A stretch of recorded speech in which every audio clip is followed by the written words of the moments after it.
yang saya fikir yes, ini memang fenomena yang sedang berlaku dalam negara kita khususnya dan amnya kepada masyarakat dunia, di mana kita semakin menerima ketibaan juga penampilan daripada ustaz-ustaz dalam menyampaikan ilmu dan dakwah kepada mereka, kepada masyarakat. Seperti yang kita telah janjikan, di mana kita telah selesai untuk dua pusingan dan pada kali ini kita akan memberi dan membuka ruang dan peluang kepada hadirin hadirat untuk mengajukan sebarang persoalan kemusykilan kepada barisan panel yang hadir pada malam ini. Jadi saya tanpa membuang masa, suka saya untuk membuka dan memberi ruang untuk hadirin bertanyakan sebarang soalan. Dipersilakan.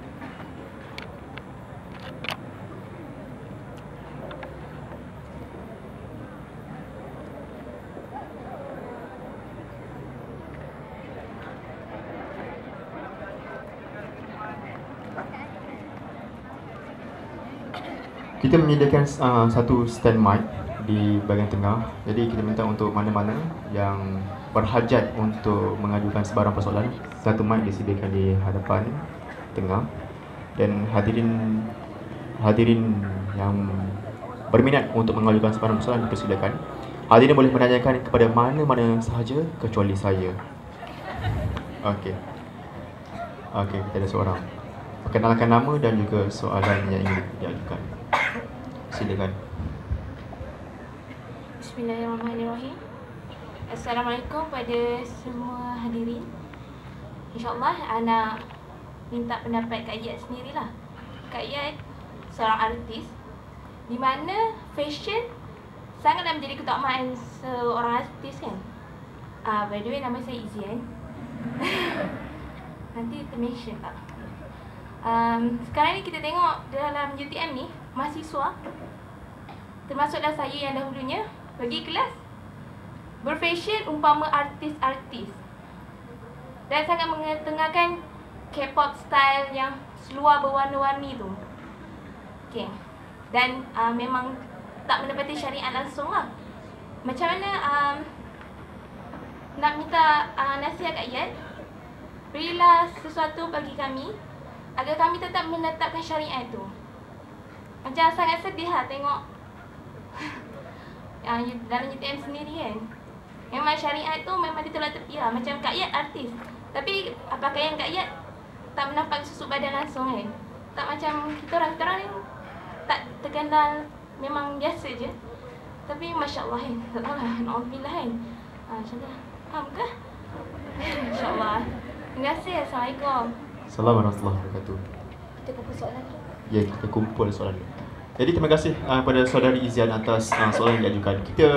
Kita kumpul 3 soalan dan kita akan jawab 3, jawab 3, jawab tu taktik yang kita akan gunakan. Okey, dipersilakan. Bismillahirrahmanirrahim. Assalamualaikum warahmatullahi wabarakatuh kepada panel-panel dan tetamu pada hari ini. First kali saya ingin berterima kasih banyak-banyak kepada panel-panel atas segala perkongsian yang telah diberikan. Nama saya Muhammad Akmal Arifin. Saya tahun 1 Kejuruteraan Awam. Saya ingin bertanya 2 soalan kepada ahli panel.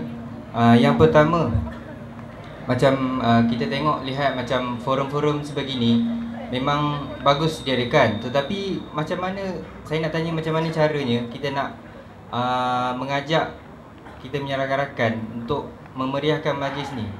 Macam diorang pun dah tahu kan kebaikan majlis ni, tapi macam diorang macam susah nak bagi. So macam mana kalau apa yang saya boleh lakukan untuk bagi kekuatan kepada mereka untuk bersama-sama dengan saya untuk hadir dalam majlis seperti ini.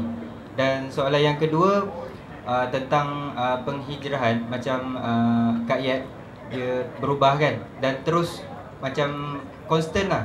Macam saya jujur cakap kadang-kadang saya berubah, tetapi ada satu masa saya terkeluar daripada cycle perubahan tu. Maksudnya saya kembali kepada kejahilan lah. So saya nak tanya macam mana nak bagi dia macam perubahan tu dia stay dengan kita, dia takkan keluar lah. Macam tu. Okay, terima kasih. Sama-sama pada saudara yang bertanya. Seterusnya.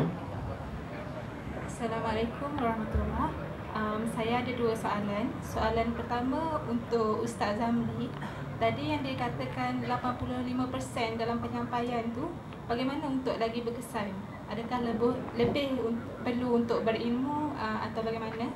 Dan untuk Kak Yat pernah ada kongsi pasal ketika sembahyang dalam sujud, ada beberapa yang terjadi. Kalau boleh kongsi di sini, okey? Terima kasih. Okay, terima kasih kepada saudari yang bertanya. Okey, lengkap untuk 3 individu yang bertanya. Jadi kita ringkas, kita akan berikan untuk saudari Yat Hamzah dan juga kepada Ustaz Zamri dan juga kepada saudara Fitri Haris. Silakan.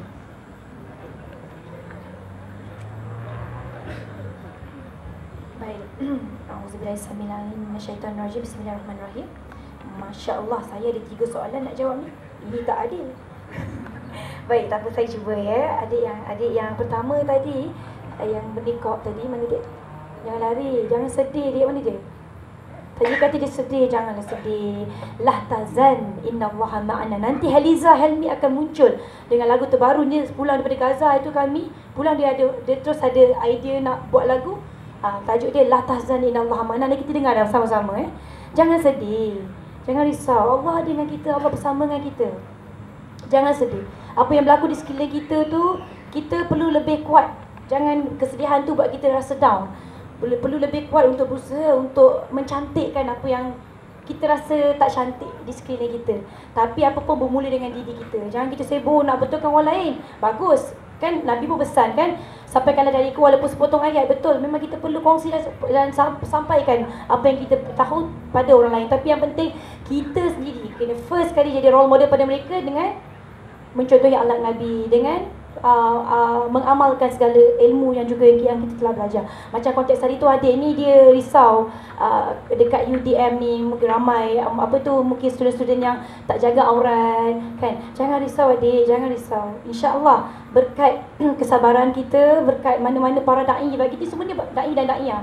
Teruskan mana yang menutup aurat tu, teruskan lagi. Mana kalau dapat ilmu pada malam ini, dapat ilmu baru daripada kami, buat sesuatu perubahan. Hijrah tu bukan besar-besaran. Macam nanti mungkin saya boleh kongsikan tentang hijrah saya, hidayah yang saya dapat. Hijrah dan hidayah tu berada di mana-mana. Dan kalian semua terpilih pada malam ini untuk duduk di bawah Pak Kemah ni. Daripada orang lain yang tak datang tu, kalian semua terpilih. Dan kalian terpilih kerana kalian ada semangat untuk berhijrah. Jadi gunakan semangat itu dan jangan pernah putus asa. Daripada saya, Islam tidak pernah melarang kita berfashion. Boleh je berfashion, tak ada masalah. Nasib baik hari ni ustaz dia tak nak berfashion lebih-lebih. Tidak habis saya ni. Sebab tu saya rasa macam artis ni perlunya untuk kita teruskan berdakwah. Kalau macam ceramah agama ke apa, biarlah ustaz-ustaz, tu bahagian mereka, tu makanan mereka. Tapi dakwah cara lain yang lebih kreatif daripada segi penulisan dan drama, program TV dan sebagainya. Dan kami sendiri artis-artis kebanyakannya dulu bila mana kami memang suka fashion. Saya memang dari azali suka melawar. Daripada kecil memang suka berpakaian cantik-cantik, pakai kasut cantik. Gambar saya tengok daripada kecil, pandai aku bergaya sampai ke sekarang kan. Jadi saya tak, bila mana saya berhijrah, saya tak tinggalkan apa yang saya suka. Saya tukar je cara. Begitu juga kalian boleh, tak ada masalah nak pakai seluar. Tadi ada kata seluar warna-warni, tak ada masalah. Islam tak kata warna merah jambu tak boleh, warna neon tak boleh, haram, tak ada. Tak ada guys, pandai je. Ustaz ada ke? Tak ada. Kalau saya silap betulkan saya. Tapi saya rasa tak ada. Saya yakin memang tak ada. Cumanya memang kalau kita boleh cerita pasal takut kalau dikuatiri tabarush, dan saya pun tak pasti sangat sejauh mana kita boleh dicop sebagai tabarush. Itu mungkin boleh dikupas nanti oleh ustaz kalau dia ada kesempatan. Tapi selagi kita tidak melebih-lebih, tidak melampau batas, tiba-tiba letak pergi kelas pakai crown atas kepala, tak kenapa kan, motobiat. Selagi itu boleh, tak ada masalah berfashion. Pakai colour apa pun, nak pakai 10 colour dalam badan kita pun tak ada masalah. Asalkan tak nampak keterlaluan, tak nampak menyakitkan mata orang lain. Tapi kita pun tak tahu orang tu sakit mata ke tidak, sakit hati ke apa dengan kita kalau kita pakai apa pun kan. Jadi kita cuba yang terbaik. Dan macam tadi kayak cakap, dan ustaz pun cakap, saudara Fiti pun cakap betapa pentingnya ilmu tu. Sebab tu kita cari gali ilmu sebanyak mungkin sebab kita tahu macam mana kita nak. Kalau suka berfashion, tak ada masalah berfashion, tapi berfashion dalam keredaan. Dan macam kayak cakap tadi, insyaAllah kayak akan muncul dengan jenama tudung kayak sendiri, iaitu Suci by Yat Hamzah. Jadi adik-adik di UTM Skudai ni mungkin lepas nak berfashion, nak tudung lilit-lilit, boleh cuba Suci by Yat Hamzah. Kalau ada boleh online sekarang, like saya di Facebook sekarang, follow saya di Instagram sekarang. Kerana insyaAllah dalam itulah saya, pada perkiraan saya itu cara untuk saya berdakwah. Sebab ramai orang suka dengan cara pemakaian saya. Masih lagi nampak berfashion dan stylo lah apa, stylista, hijabista, berjadis kan. Tapi masih lagi menjaga keredaan dan juga menepati syar'i. Saya akan keluarkan tudung-tudung yang benar-benar labur tapi stylo kan. Untuk ustazah ada, untuk yang menikop pun ada. Adik boleh pakai lepas nikop ayat color-color macam-macam adik. Pink color macam feature suka pun ada. Don't worry, ada. So tak ada masalah, berfashion lah asalkan tahu batas-batas agar kita tak terkeluar daripada Islam, cara kita berfashion tu. Jadi itu untuk menjawab soalan yang pertama, jangan sedih, teruskan usaha. Saya rasa adik, kalau adik dulu jenis yang suka berfashion, jangan tiba-tiba adik rasa macam tak nak lah berfashion lagi, tak best, tak. Teruskan, nak fashion tapi macam adik cakap tadi, okay? Okay, cool? Alright, faham? Alhamdulillah. So, saya terus kepada soalan yang kedua, iaitu macam mana nak istiqamah, macam mana nak maintain bila mana kita dah berhijrah tu. Memang susah. Sebab susah, sebab syaitan selalu dah bisikkan kita. Sebab syaitan lebih istiqamah daripada kita dalam menyuruh kita ikut jalan dia. So memang susah, saya akui. Memang, jangan kata kat ayat ni, saya ni lengkap sempurna. Tidak. Saya pun kadang-kadang tergelincir juga. Kadang-kadang terkeluar juga daripada landasan. Tapi takkan saya nak cakap kan, takkan benda tu nak rakam, nak beritahu kat semua orang. Tapi percayalah, berkat ilmu tu memang penting. Ilmu ada. Sebab tu kalau kita rasa macam diri kita down, rasa macam iman kita ni kan ada naik turun kan, hati kita ni kan sentiasa berbolak-balik, minta pada Allah, ya Allah Tuhanku, janganlah kau pesongkan hati kami setelah kau berikan hidayah kepada kami, kurniakanlah rahmat di sisimu, sesungguhnya engkau lah yang maha memberi, melimpah limpah pemberian. So sentiasa minta pada Allah. Allah ni dia maha mendengar, maha perkasa, maha memberi, maha segala-galanya. Dia yang memberi mandat kepada kita. Jadi minta pada dia agar diri kita ni, hati kita tak dipesongkan. Minta, memang dapat, percayalah. Saya dulu satu hari pun susah nak minta tolong pada Tuhan, kecuali kalau ada masalah, menangis ke dekat location, kena maki, kena marah, barulah minta tolong pada Tuhan. Kalau semayang sekalipun, tak apa benda saya semayang pun saya tak tahu, laju je, tiba-tiba Assalamualaikum, bagi salam. Tak ada penghayatan. Tapi Alhamdulillah, bila mana saya selepas berhijrah dengan ilmu yang saya dapat daripada kelas Usrah dan dengan jemaah yang saya ada di Usrah Fitrah. Sebab itu, lepas berhijrah, jangan syok sendiri, jangan seorang-seorang rasa diri dah baik. Google, dengar Ustaz Zamri Mantap kita berceramah. Tapi kalau tidak ada jemaah pun tak boleh juga. Kena ada guru yang mantap, kena ada jemaah yang juga mantap, yang boleh sama-sama membimbing kita. Kalau kita terjatuh, dia boleh angkat kita, tolong kita. Kalau kita tersungkur, dia boleh tegur kita. Saling lengkap melengkapi. Sebab tak ada orang yang sempurna, tak ada. Dan yang paling penting sekali bagi saya, bila dah berhijrah, jangan melebih-lebih batas. Jangan duduk rumah ataupun duduk masjid 5 minggu ataupun 5 bulan tak balik-balik duduk masjid berzikir pada Allah. Tak nak jumpa orang dah ni, berhalwat dengan Allah. Aku jangan kacau aku tak boleh, ni handphone semua tak ada. Melampau-lampau bagi memang tak boleh buat apa. Makan pun tidak, kurang. Pada saya itu cara yang tidak praktikal ya, untuk kita berubah. Bila mana kita rasa kita berdosa, lepas tu kita nak menghambakan daripada Allah, yes, bagus. Tapi perlu jaga banyak. Sebab Allah pun suruh kita, perintahkan kita jaga hubungan kita bukan saja dengan dia, hablum minallah, tapi jaga dengan manusia lain hubungan kita, hablum minannas. Jadi jangan kita abaikan hubungan ini. Kalau kita buat salah dengan Allah, kita boleh minta maaf pada Allah. Sebab Allah tu maha pemaaf, maha mengampunkan dosa. Tapi kalau kita buat dosa pada orang sebab kita tak peduli orang lain, pedulikan anak bini kita kat rumah ataupun suami kita, sebab kita sibuk sangat nak mencari keridaan Allah kononnya kan, sampai lupa tanggungjawab, apa nak jawab nanti pada Allah. Jadi kita kena tahu, jangan melampau-lampau. Nabi pun suka amalan yang kecil tapi berterusan.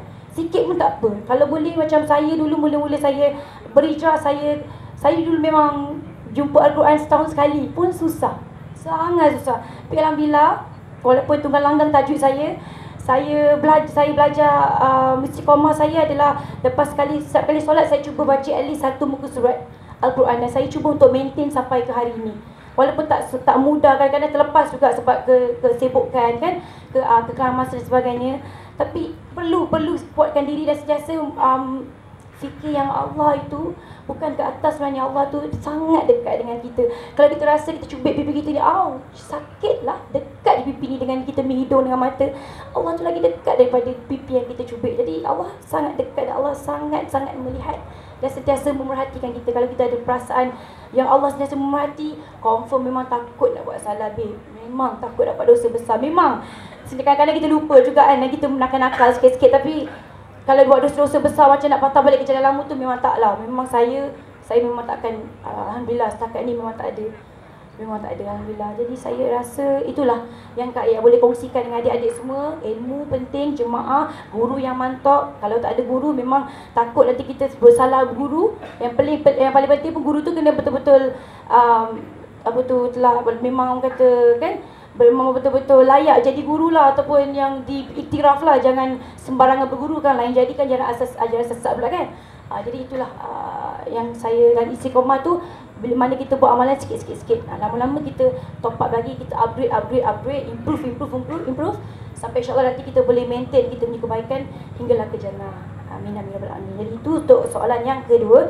Diharapkan anda puas hati. Dan yang terakhir, tadi adik kita bertanya tentang bagaimana pengalaman saya sendiri menerima hidayah Allah. Saya sebenarnya kalau nak cerita tentang benda tu, saya memang seram sejuk. Dulu saya cerita dekat dataran mana Ustaz? Dekat Shah Alam tu. Beleleh lah air mata kan, bergegar, lutut semua kan. Saya ni lah susah menangis. Dulu saya ni ikhlas sikit lah sebelum saya masuk pada soalan kan, jawapan kan. Saya ni memang, hati saya ni memang keras, susah nak nangis. Kalau berlakon tak boleh menangis. Nak menangis kena tumbuk pokok. Kata Sofi Shikan, kau nak nangis senang, kau tumbuk pokok sampai kau sakit, kau menangis sendiri. Tumbuk pong. Berdarah-darah nangis. Tapi Allah tu maha besar, maha berkuasa. Bila mana hamba-Nya nak bertaubat padanya, nak mencari keredaannya, dibukakan hati saya, disucikan hati saya. Bintik-bintik hitam yang banyak besaran dalam dada ni sikit berkurangan. Ada lagi, banyak lagi, tapi berkuranganlah dari dulu. Dan saya sangat-sangat mudah menangis. Jadi bila mana saya nak sampaikan pengalaman tu, memang saya susah sikit sebab saya akan menangis. Takut banjir pula Tasik kan, beralih ke sini. Jadi apa yang saya boleh kongsikan, saya satu malam balik daripada kelas usrah, Kak Ayat, saya terdetik nak buat solat sunat taubat. Pada sujud terakhir, sujud tu memang sungguh luar biasa. Sedihnya memang luar biasa. Saya ingat lagi, saya nangis yang memang sejadah memang basah. Dan lama saya sujud. Kalau saya sujud, kita akan, kadang-kadang kalau kita sujud lama, kita rasa pening kan. Betul akan bangun cepat-cepat kan, jangan tak tahan ni sujud lama-lama. Kalau macam warak sangat ni sujud, tapi lepas tu bangun cepat kan. Tapi tidak, maksud saya tak ingat saya sujud berapa lama, memang lama. Dan saya menggeletar tubuh saya, tiba-tiba saya tak tahu, dengan semena-mena Allah campakkan hidayah intibah pada saya. Pada ketika itu Allah nampakkan pada saya azab kubur, azab api neraka kepada perempuan yang tidak menutup aurat dengan sempurna. Dan semua hidup saya tak pernah pakai tudung, kecuali saya pergi kelas usrah, kecuali saya pergi berlakon di lokasi, kecuali saya pergi melawat kawan di kubur, ataupun pergi tahlil ataupun pergi masjid. Lepas tu buka balik. Jadi apa saja perbuatan pelakon saya sebelum ini, Allah akan macam ada macam imbasan. Tidaklah imbasan tu jelas, tapi saya nampak imbasan wanita yang diseksa di neraka dan juga di kubur kerana tidak menjaga aurat, di mana digantung di rambutnya. Allahu Akbar, Allah je tahu. Dan siapa-siapa saja yang di tempat saya pada ketika itu memang akan rasa sangat takut. Sebab sebelum ini saya sangat banyak alasan untuk saya berubah. Nak pakai tudung, takut itu, takut ini, takut tak ada job, takut nanti kawan lari, takut tak cantik, takut tak puas bergaya kat kapet merah, takut macam-macam. Malam itu, pada sujud itu, Allah tunjukkan perkara yang saya paling takut sekali dalam banyak-banyak ketakutan saya sebelum ini. Itu yang paling takut. Dan selepas itu memang saya campak jauh segala-gala yang saya pernah buat sebelum ini. Saya cuba nak jadi orang baru. Saya cuba nak masuk ke dalam Islam secara menyeluruh, sepenuhnya. Kerana sebelum ini, walaupun saya daripada kecil orang Islam, dari lahir lagi di azali saya ni orang Islam, tapi saya tak rasa saya Islam sepenuhnya. Dan alhamdulillah setelah Allah berikan hidayah, baru saya tahu, baru saya dapat cari diri saya, baru saya kembali kepada diri saya yang sebenar, dan banyak sebenarnya saya perlu belajar. Dan ya itulah, dan saya harapkan adik-adik semua doakan saya sebab saya banyak lagi nak belajar, banyak sangat kelemahan saya. Dan macam saya katakan tadi, memang susah nak istiqamah.